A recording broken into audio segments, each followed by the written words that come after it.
বিসমিল্লাহির রহমানির রাহিম। পবিত্র মাহে রমজান রহমত, মাগফিরাত আর নাজাতের মাস।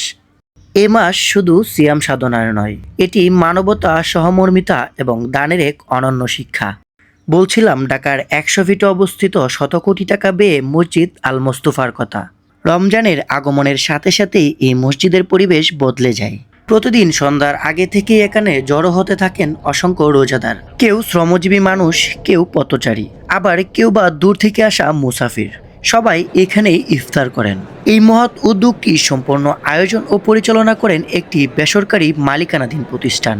সারি সারি করে বিছানো দস্তরখান, খেজুর পানি, ছোলা ইত্যাদি খাবার। হয়তো আয়োজনটা খুব সাধারণ, কিন্তু এর মধ্যেই লুকিয়ে আছে অসাধারণ এক মানবতা, ধর্মভীরুতার গল্প।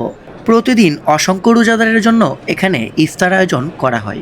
পবিত্র ইসলাম ধর্মের সর্বশেষ নবী হজরত মুহাম্মদ সাল্লাল্লাহু আলাইহি ওয়াসাল্লাম বলেছেন, যে ব্যক্তি কোনো রোজাদারকে ইফতার করায় সে রোজাদারের সমান সওয়াব লাভ করেন। মাগরিবের আজানের সুমধুর ধ্বনির সাথে সাথেই মুসল্লিরা সারাদিনের আহার গ্রহণ করে।